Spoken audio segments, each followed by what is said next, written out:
हाय दोस्तों, देवरिया का अपडेट देखते हैं इस वीडियो में। चलिए। नमस्कार दोस्तों, देवरिया में फतेहपुर गांव के लेहड़ा टोले में 6 हत्याएं हुई।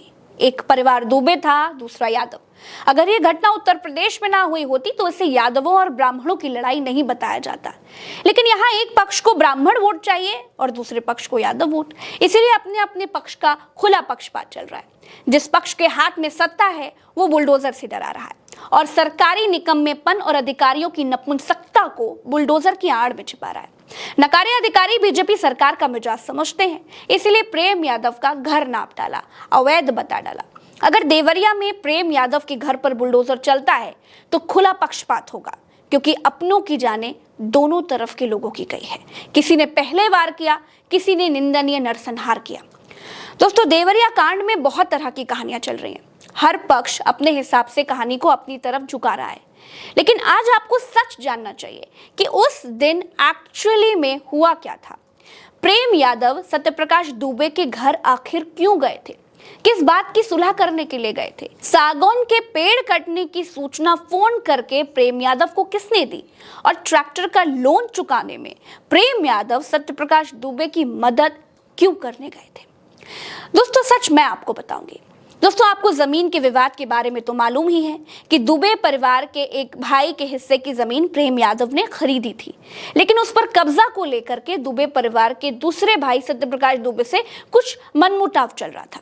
अब उसके आगे उस सुबह की घटना मैं आपको बताती हूँ, जो सत्यप्रकाश दुबे के घर के बाहर घटी थी। सुबह का समय था, बारिश होने वाली थी।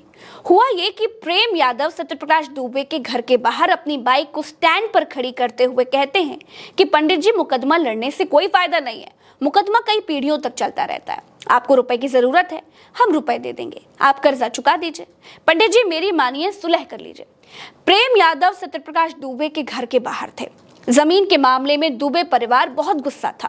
इस लड़ाई को देखने का दावा करने वाले जिस शख्स ने हमसे जानकारी साझा की है, उसका कहना है कि सत्यप्रकाश दुबे थोड़े लड़ाका किस्म के थे, थोड़े गुस्सैल किस्म के थे, उनको गुस्सा ज्यादा आता था।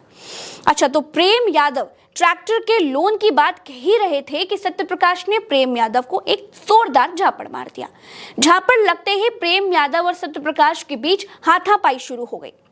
अपने घर के बाहर अपने घर के सदस्य को पिटता देख और लड़ाई में गिरता देख किसी ने प्रेम यादव के सर पर पीछे से कोई भारी चीज मार दी। प्रेम यादव जमीन पर गिर गए और उनकी मौत हो गई। पोस्टमार्टम रिपोर्ट में भी प्रेम यादव की मौत का कारण सिर में चोट लगने का बताया गया है। दोस्तों, नाम न बताने की शर्त पर घटना के समय गली से गुजर रहे एक शख्स ने बताया कि लड़ाई बहुत देर तक नहीं चली, बहुत देर तक चिल्लम चिल्ली नहीं हुई। प्रेम यादव के मिजाज और राम जोहार से लग रहा था कि प्रेम यादव लड़ाई के मकसद से सत्यप्रकाश दुबे के घर नहीं गए थे, बल्कि मदद करने के मकसद से और मदद के नाम पर अपना काम बनाने के लिए गए थे। अब आप पूछेंगे कि किस बात की मदद करने के लिए गया था प्रेम यादव? जब सत्यप्रकाश दुबे की मर्जी के बिना उनके भाई के हिस्से की जमीन प्रेम यादव ने खरीद ली थी, तो फिर आखिर किस बात की मदद करने के लिए गया था?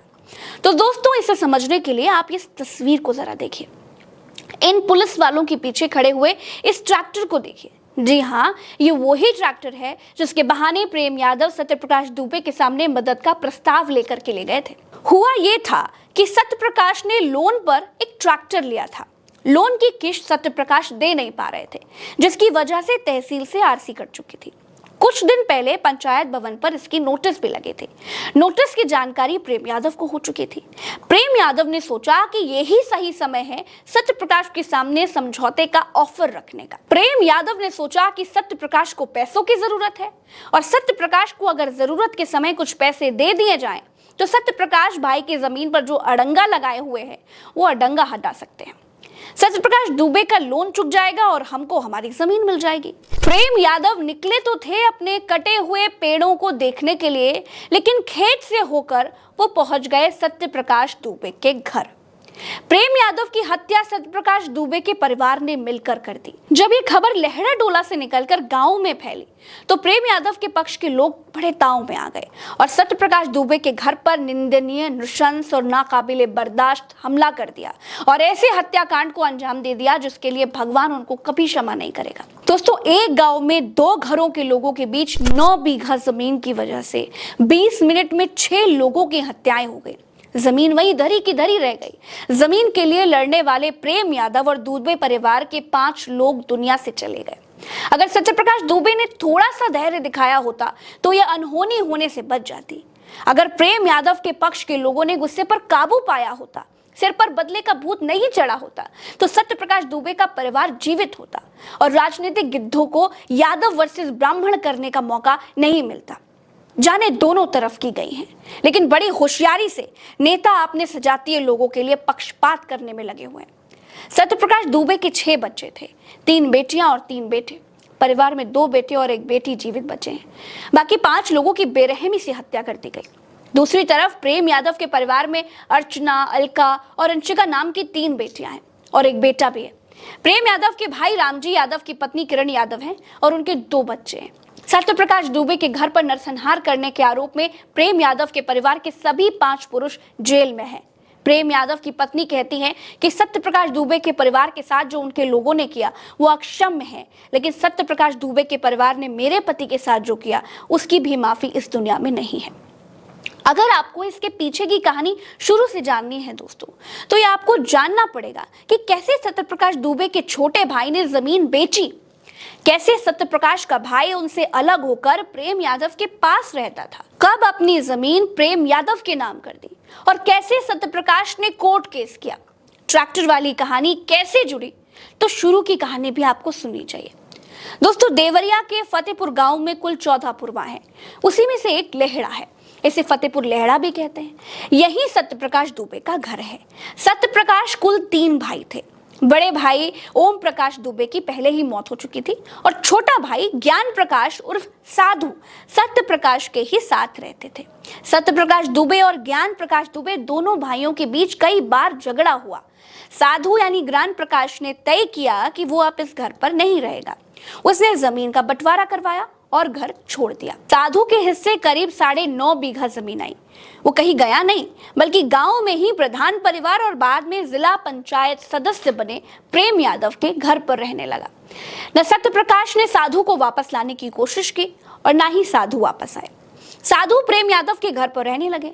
साथ रहने का असर यह हुआ कि 2014 में साधु ने अपने हिस्से की पूरी जमीन प्रेम यादव के नाम कर दी। प्रेम यादव ने 3 महीने में जमीन की दाखिल खारिज करवाकर उस जमीन के वो मालिक बन गए और खेती करने लगे। जमीन के बेचने की खबर सत्यप्रकाश के लिए हैरान करने वाली थी, लेकिन उनके पास करने को कुछ नहीं था। 2016 में उन्होंने कहा कि मेरे छोटे भाई की समझ कम है, इसीलिए उसको बहला फुसलाकर जमीन लिखवा दी गई। पंचायत हुई, लेकिन कोई हल नहीं निकला, क्योंकि दस्तावेजों पर जमीन प्रेम यादव के नाम हो चुकी थी। सत्यप्रकाश कोर्ट गए। राजस्व टीम से खेत की पैमाइश करवाई गई। जमीन पर प्रेम यादव खेती कर रहे थे। केस चलता रहा। उधर साधु जब भी गांव आते तो प्रेम यादव के घर पर ही रहते। इस बीच सत्यप्रकाश ने एक ट्रैक्टर खरीदा और उस ट्रैक्टर की किश्त नहीं भर पाने वाली कहानी हमने आपको पहले ही बता दी। किश्त वाली कहानी में एक कहानी ये भी है दोस्तों कि लेहड़ा गांव से सुबह सुबह प्रेम यादव को किसी ने फोन करके बताया था कि उनके खेत के सागौन के पेड़ किसी ने काट दिए हैं। ये देखने के लिए प्रेम यादव सुबह सुबह बिना चाय पिए, बिना कुछ खाए पिए, बिना किसी को साथ लिए अपनी एक बाइक से निकल गए थे और उसके बाद सत्यप्रकाश दुबे के घर पहुंचे थे और कहा कि पंडित जी, मुकदमा लड़ने से कोई फायदा नहीं है, आपको रुपए की जरूरत है, हम दे देते हैं, ट्रैक्टर की किश्त भर दो। आशा करते हैं कि आपको पूरी कहानी बड़े विस्तार से समझ में आ गई होगी।